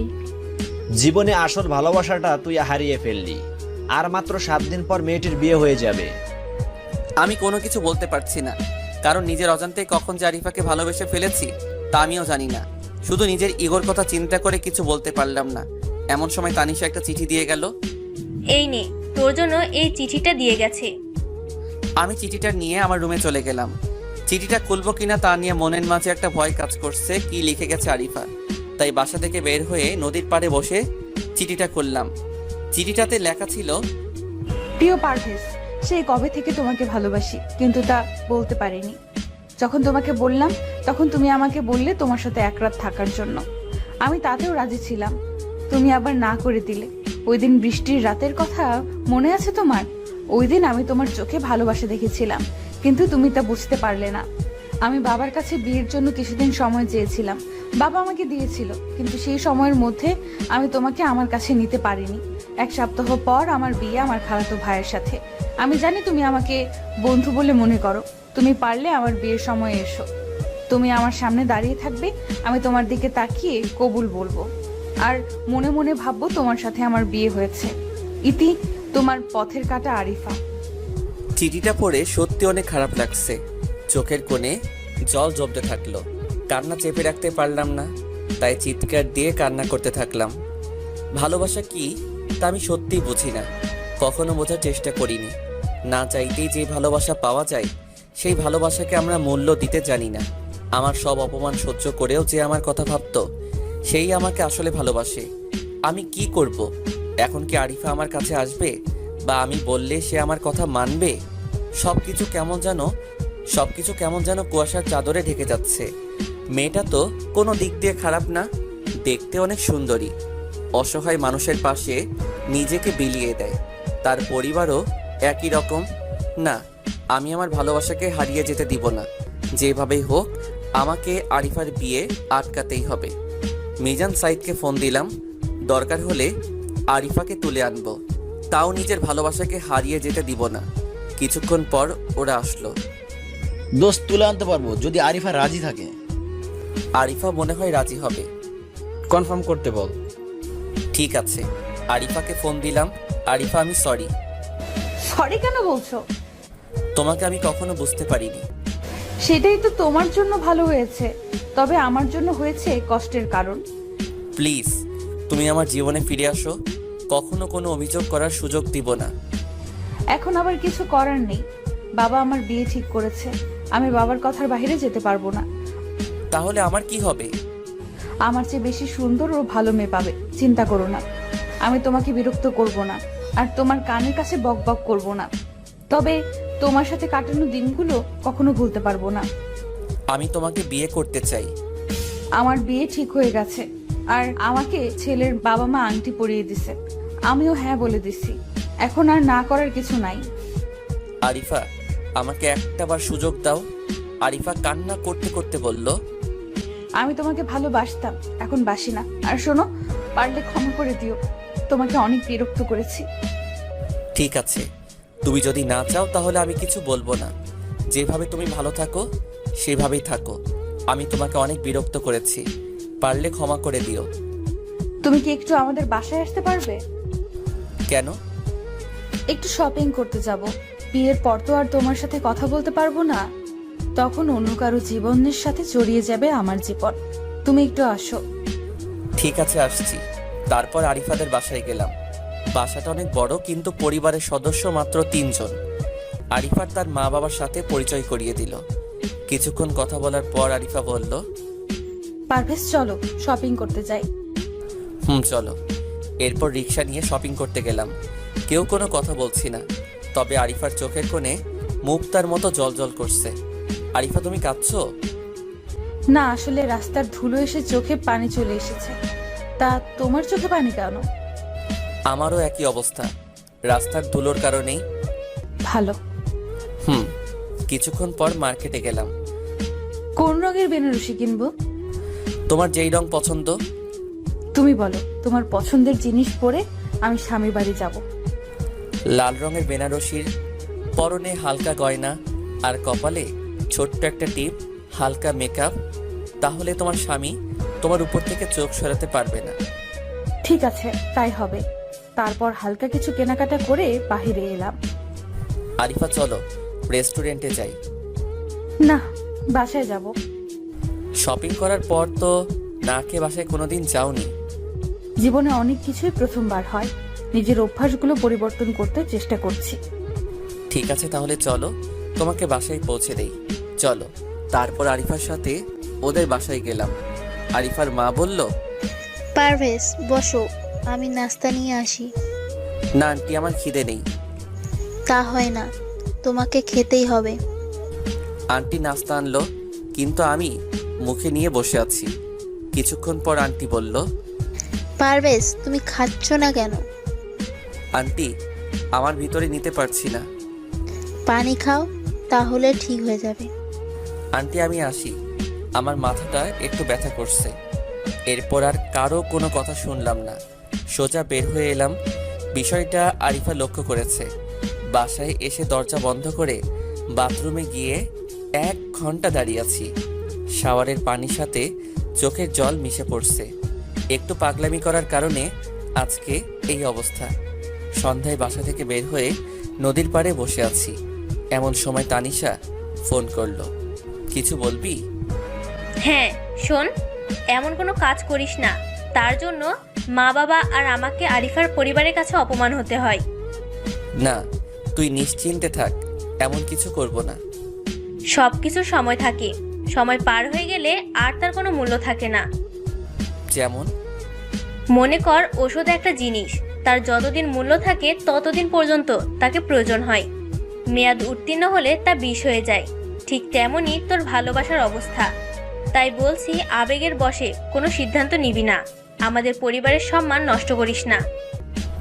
এত ঝাড়ি মারিস না তো, আমি এত ছোট নই। আর ফোন রাখ, কাটা গায়ে লবণের ছিটা দিবি না। ফোন রাখ। আমার কথাটা মাথায় রাখিস।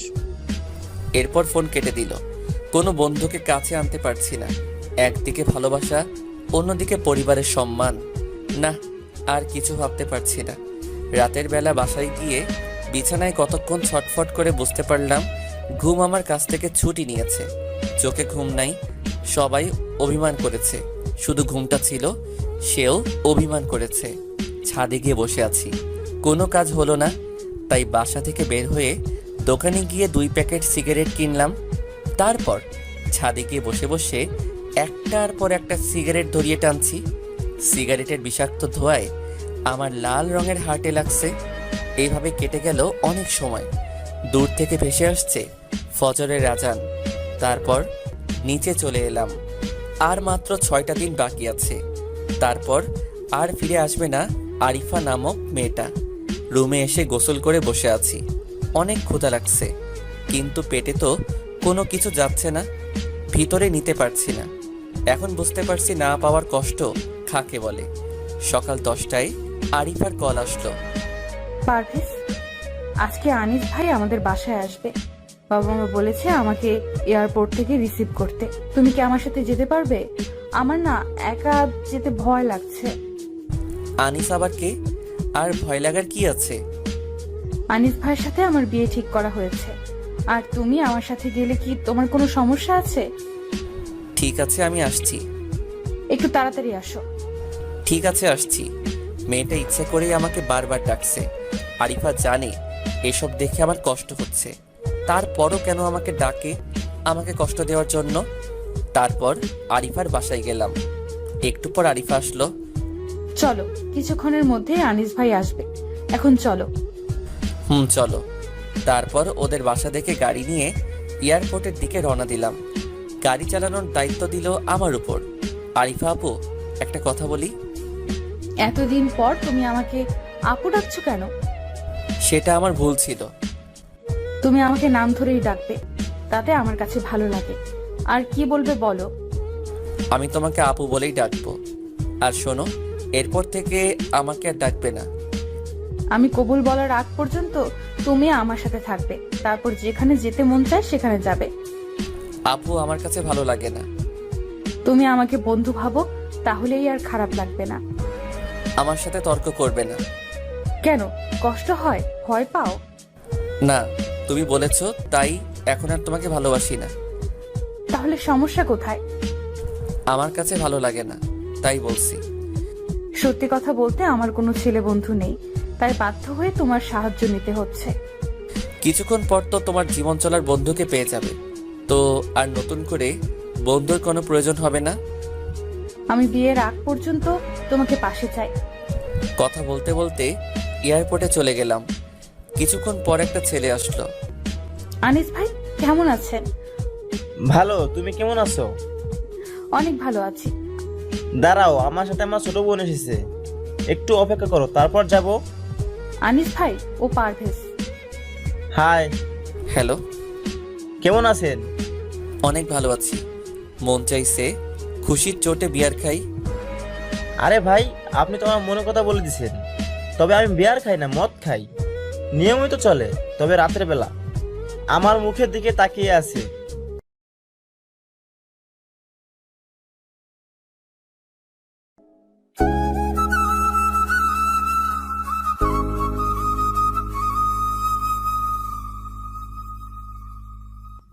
আরে ভাই, আপনি তো আমার মনের কথা বলে দিছেন।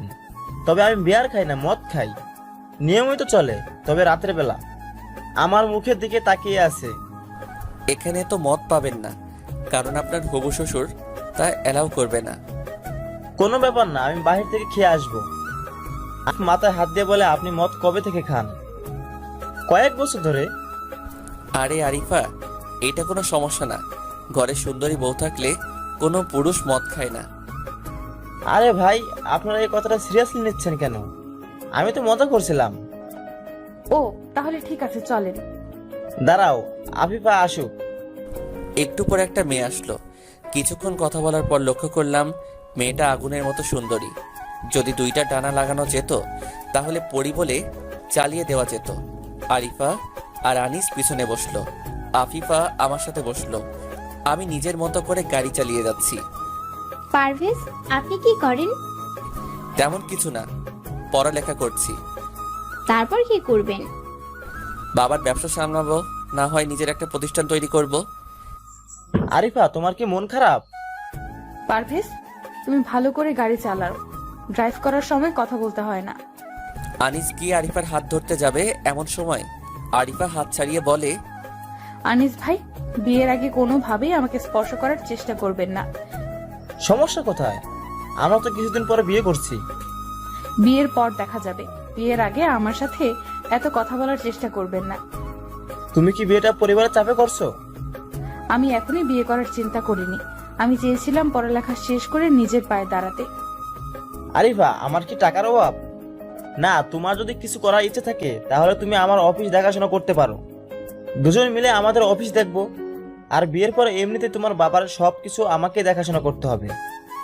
আপনি একটু চুপ করবেন দয়া করে? ঠিক আছে, একদম চুপ করলাম। এমন সময় আফিফা আমার হাত ধরতে চাইছে। বারে বারে বিষয়টা আরিফা খেয়াল করছে। পারভেজ, গাড়ি থামাও। কেন? আমি বলছি গাড়ি থামাতে। তারপর গাড়ি থামালাম।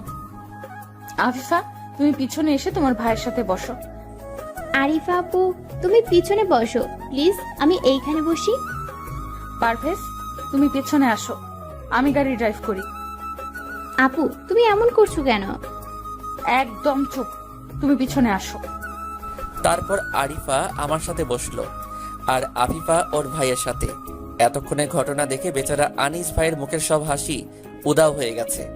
তারপর বাসায় নামিয়ে দিয়ে আমি চলে আসি। নিজেকে অনেক হালকা লাগছে। এখন আরিফার সাথে থাকলে অনেক ভালো লাগে। তারপর বাসার দিকে রওনা দিলাম। বাসায় এসে বসে আছি। না, নিজেকে যেভাবেই হোক সামলিয়ে নিতে হবে। বিকেলে একা একা বসে আছি, এমন সময় সাইদ আসলো।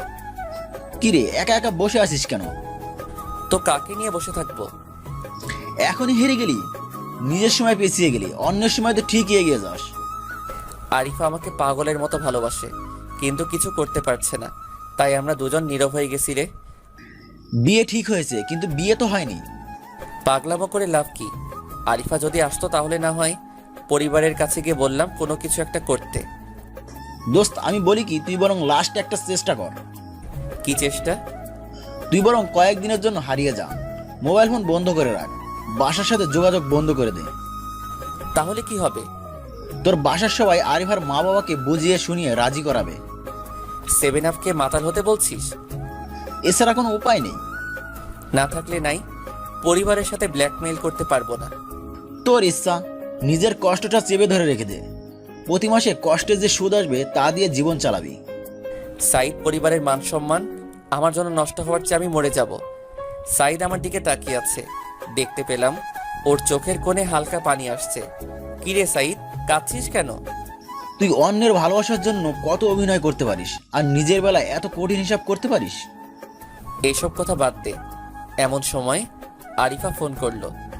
পারভেজ, তুমি কোথায়? এই তো বন্ধুদের সাথে আড্ডা দিচ্ছি। ও, তুমি তো খুশি মনে হয়, তাই বন্ধুদের সাথে আড্ডা দাও। খুশি হবার মতোই কথা। তুমি কি আমার সাথে রাগ করলা নাকি? আমি রাগ করলেই কি তোমার কিছু আসে যায়? একটু বাসায় আসো, তোমাকে নিয়ে আজকে গহনা কিনতে যাব, সাথে আনিস ভাই যাবে। মাঝখানে আমাকে টানাটানি করছো কেন? খাবার মেয়ে, হাড্ডি হতে চাই না। तेरे को किसने बोला है कि तू कबाब में हड्डी है? कोई नहीं बोला, मैंने समझ लिया। तू इस वक्त कुछ ज्यादा ही सोच लिया। আমি আসতে পারবো না। তাহলে আমার হাত কাটবো। কাটো। তোর হাত কাটবো। তুমি আমাকে তুই তুই করে বলছো কেন? এমনি, এখন আয় তো। আমি যাব না। তুমি শপিং করবে, কিন্তু মাঝখানে আমাকে কেন ডাকবে? বিয়ের আগে যেন আনিস ভাই আমার কাছে ঘেঁষতে না পারে, সেটার প্রোটেকশন তুমি। বাহ, তাহলে তো মনে হয় আনিস ভাই অনেক রোমান্টিক। তোমাদের প্রতি বছর বাচ্চা হবে? আমি প্রতি বছর বাচ্চা নিয়ে বাচ্চার ফার্ম দিব, না হয় ফিশারি দিব। দিও। অনেক হয়েছে, এবার আসো তো। তোমার বারান্দায় আসো, দেখো আমি চলে আসছি। ভেতরে আসো। ভিতরে গিয়ে বসলাম। একটু পর আফিফা আসলো। হাই পারভেজ, কেমন আছো? ভালো, তুমি কেমন আছো? এমন সময় আরিফা নিচে আসলো। পারভেজ, তোমার মোবাইল নাম্বারটা দিবে? কেন? কথা বলবো। নাম্বার দিলাম। আরিফা আমাদের দিকে চেয়ে আছে। পারভেজ, চলো শপিং এ যাব। আমারও কিছু কেনাকাটা করতে হবে। আমরা তো গহনার দোকানে যাব। আমারও তো গহনা দরকার। তুমি পরে গিয়ে কিনবে। ভাইয়া তোমাদের সাথে যাবে না, আরিফা একটু রেগে গিয়েছে। তোর ভাই নিচে দাঁড়িয়ে সিগারেট খাচ্ছে। তুমি তো যাবা ভাইয়ার সাথে, পারভেজ এর সাথে গেলে তোমার সমস্যা কোথায়? ঠিক আছে, চলো। আমি মনে মনে বলি, পাইছি, আর কোনো চিন্তা নাই। আরিফাকে দুর্বল করার জায়গা। আফিফা হবে আমার তুরুপের দাস। আফিফা আর আমি আবারও গাড়ির সামনে বসলাম। আনিস আর আরিফা আবারও পিছনে। পারভেজ ভাই রোমান্টিক একটা গান ছাড়েন। তুমি তোমার ফোন থেকে বাজাও, ব্লুটুথ চালু করে দিলাম। আফিফা গান ছাড়লো। তুমি আমায় এত ভালোবাসো, সে কথা আগে তো বুঝিনি। তুমি আমার কাছে কেন আসো, আমি তার মানে তো খুঁজিনি। পারভেজ, তুমি দেখতে অনেক সুন্দর। তুমিও দেখতে অনেক সুন্দর, মনে হচ্ছে কোনো পরী। আফিফা একটু লজ্জা পেল। তা পরি যখন, তখন ডানা লাগিয়ে দাও। আমার স্বপ্নের পরী আরো বেশি সুন্দর, কিন্তু আমার স্বপ্নগুলো মনে হয় স্বপ্নই থেকে যাবে। পারভেজ, তোমার গার্লফ্রেন্ড আছে? আমার গার্লফ্রেন্ড আছে, তবে তাকে আটকানোর উপায় আমার জানা নেই। দেখেন পারভেজ ভাই, আমি কোটিপতি বাবার মেয়ে, আমি মনের কথা চেপে রাখতে পারি না। আপনি যদি রাজি থাকেন তাহলে ভাইয়ার বিয়ের পর আমি আপনাকে আমার বাবার সাথে দেখা করাতে চাই। আমি আপনাকে ভালোবেসে ফেলেছি, আর আপনার বিষয়ে আমি ভাইয়ার সাথে কথা বলেছি। কিরে ভাইয়া, তোর সাথে কথা বলিনি? হ্যাঁ পারভেজ, তোমাকে দেখে আমার অনেক পছন্দ হয়েছে, আর দেখলাম আরিফা তোমার ফ্রেন্ড, তাই আমি আর আপত্তি রাখিনি। আমি একদম চুপ করে আছি। এই, তোমরা চুপ করবা প্লিজ।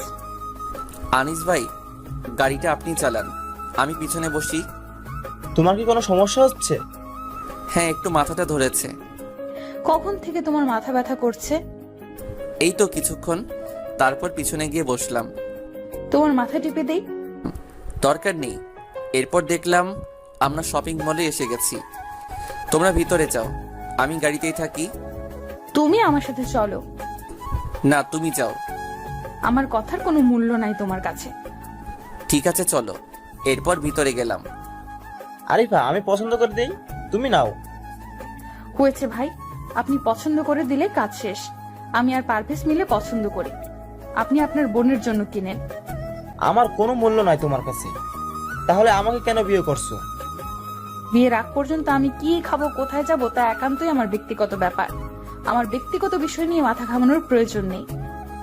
আরিফ আপু, তোমাকে শুরু থেকেই দেখছি তুমি আমাদের সাথে অদ্ভুত আচরণ করছো। তোমার সমস্যা কি? তোমার যদি আমাকে বিয়ে করতে কোনো আপত্তি থাকে তাহলে বলতে পারো। শুনুন, আমি কিভাবে চলি, কিভাবে চলতে আমার ভালো লাগে, তা আমিই ঠিক করব। এখানে ঝগড়া করার কি আছে? আনিস ভাই, আপনি আরিফার জন্য আলাদাভাবে গহনা কিনেন, বিয়ের পর তা উপহার দিবেন। একদম ঠিক বলছেন পারভেজ, এই জন্য আপনাকে প্রথম দেখাতেই ভালোবেসে ফেলেছি। আফিফা, তোমাকে একটা মাইক এনে দে। তুমি তা পুরো শহরের মানুষকে বলো যে তুমি পারভেজকে ভালোবাসো। কথা বন্ধ করো, এখন চলো, যার যার পছন্দ মতো কিনো। এমন সময় আনিসের একটা ফোন এলো। ফোন আসার সাথে সাথে আমাদের থেকে সাইডে চলে গেল আর বলল এখনই সে চলে যাবে, ইমার্জেন্সি কাজ পড়েছে। তা আপনার কি কাজ পড়েছে? একটা গুরুত্বপূর্ণ কাজ। আফিফা কথাটা ঘোরানোর চেষ্টা করে বলল হয়তো ব্যবসার জন্য। হ্যাঁ হ্যাঁ, আমাকে এখনই যেতে হবে। ঠিক আছে আসেন, কিন্তু চলেন একটা সেলফি তুলি। সেলফি তুলে ফেসবুকে আপলোড দিলাম। সাইদকে ফোন দিয়ে বললাম তুই আরিফার বাসার সামনে যা আর আনিসকে ফলো কর। গহনা কিনে আমরা রেস্টুরেন্টে খাওয়া দাওয়া করছি। আমি আরিফাকে চোখ টিপ দিয়ে বললাম আমাকে বিরক্ত করো না, আমি আফিফার সাথে কথা বলি। আরিফা মুচকি হাসি দিয়ে বলল কোনো সমস্যা নাই। আমি আফিফার হাত ধরে বললাম আফিফা, আমি তোমাকে ভালোবেসে ফেলেছি। আই লাভ ইউ জানেমান। তোমাকে না পেলে বলো আমাকে, না পেলে কি করবে? তোমাকে না পেলে আমি 7 আপ খেয়ে আত্মহত্যা করব, না হয় হোমিওপ্যাথি ওষুধ খেয়ে শহীদ হয়ে যাব। তুমি সত্যি আমাকে এত ভালোবাসো? তুমি কি তোমার ওই রূপ কখনো আয়নায় দেখোনি? তোমার মুখের এই হাসি যেন আকাশের চাঁদ। কে বলে তুমি নিভে যাও, আমি আলো ছড়াই। তোমার এই চুল মনে হয় পাহাড়ের বুকে ঝর্ণার জল। আফিফা একটু মুচকে এসে বলল যাও, তুমি বাড়িয়ে বাড়িয়ে বলছো। তোমার জন্য লিখবো আমি হাজার হাজার কবিতা, কুচু লিখবো। তোমার বুকে মাথা পেতে কাটিয়ে দিব দিনের বেলা। মিলল না তো বলো, রাতের বেলা? না পাগলি, রাতের বেলা তোমার রূপ দেখে দেখে কাটিয়ে দিব। তাহলে আমাকে প্রপোজ করো। আরিফা তুমি একটু বাহিরে যাও। আরিফা বাহিরে গেল। আমি আফিফার হাত ধরে হাতে একটা চুমু দিয়ে বললাম আই লাভ ইউ আফিফা, আমি তোমাকে ভালোবাসি ভালোবাসি ভালোবাসি ভালোবাসি। আমিও তোমাকে ভালোবাসি। আচ্ছা, একটা লিপ কিস দাও এখন। এখানে সম্ভব না পাগলি। না, এখনই দিতে হবে। টুপুস করে একটা লিপ কিস দিয়ে বললাম এবার হয়েছে পাগলি? আমি তোমাকে জীবনের চেয়েও বেশি ভালোবাসি। জীবনটা তোমার কাছে রেখে দাও, ভালোবাসাটা আমাকে দিয়ে দাও। আর আজকে রাতে তুমি একটু বাহিরে আসবে, তোমার সাথে আমার কিছু কথা আছে। ঠিক আছে, আসবো, তবে দুষ্টুমি করবে না কিন্তু। বিয়ের আগে এইসব আমি পছন্দ করি না। তুমি তা বলো, আমি রাজি। এখনই বিয়ে করি চলো। না, আনুষ্ঠানিকভাবে বিয়ে করব। অবশ্য বিয়ের আগে তুমি হালকা বোনাস পাবে। ঠিক আছে, তুমি আমাকে ভালোবাসো না তা পরিষ্কার করে বললেই পারতে, এত ঘুরিয়ে ফিরিয়ে বলার কি আছে? রাগ করো না, আরিফা আপু যদি জানতে পারে তাহলে তোমার সাথে রাগ করবে। আরিফা আগে থেকেই এমন, নিজেও প্রেম করবে না, আমাকেও করতে দিবে না। বলো তো আফিফা, আমার এই কচি শশার মতো জীবন এভাবে যায়? আজ প্রথম তোমাকে কিস করলাম, আজকে তুমি আমার জীবনকে ধন্য করে দিলে। এমন সময় আরিফা চলে আসলো। কিছুটা আমার উপর রেগে আছে তা বুঝতে পারলাম। ওদেরকে বাসায় পৌঁছে দিয়ে বিদায় নিয়ে বাসার দিকে রওনা দিব। এমন সময় আরিফা আমাকে তার রুমে যেতে বলল। রুমে গিয়ে দাঁড়িয়ে আছি। এইটা কি হলো? কোনটা কি হলো? তোমার গলাটা একটু এদিকে আনো। 3টা দিয়ে দিল। এইটা কি হলো? তুই আফিফাকে 2টা কিস করছস, একটা হাতে একটা ঠোঁটে। 2টা কিস করছি, 2টা চড় দিবা, 3টা দিলা কেন? আর একটা অগ্রিম দিয়ে দিলাম। আবার যদি কিস করিস তাহলে তোর ঠোঁট আমি ছিঁড়ে ফেলবো। তাই বুঝি? হুম। আমি জোর করে আরিফাকে কিস দিলাম 5 মিনিট, তারপর জোর করে ছাড়িয়ে দিল। ওইটা কি করলি? আমাকে মেরে ফেলবি তুই? এতক্ষণ কি কেউ কিস করে? বেঁচে গেছো তুমি। আমার সাথে যদি বিয়ে হতো তাহলে একটা কিস করতাম সন্ধ্যাবেলা আর সারতাম সকালবেলা। লুচ্চা কোনখানে? তুই সত্যি কোডি লুচ্চা। আরেকটা দিব? না আর না। এখন বলো আফিফার সাথে এমন করার কারণ কি? তোমার হবু বরের গার্লফ্রেন্ড আছে, না হয় বউ আছে, দুইটার থেকে একটা। তুমি কেমন করে বুঝলা? যখন মোবাইল আসছিল তখন নাম্বার সেভ করা ছিল জানো বলে।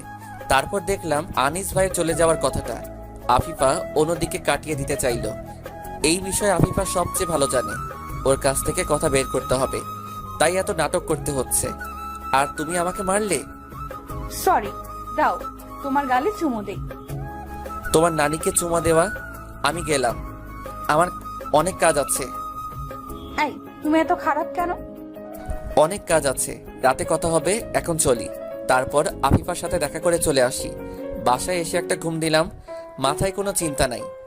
আরিফাকে যদি আপোষে না পাই তাহলে 9-6 বুঝ দিয়ে বিয়েটা আটকাবই। আর আছে 5 দিন। রাতের 12টার দিকে আফিফার ফোনে ঘুম ভাঙলো। হাই জানো, আমার বাবুটা কি করো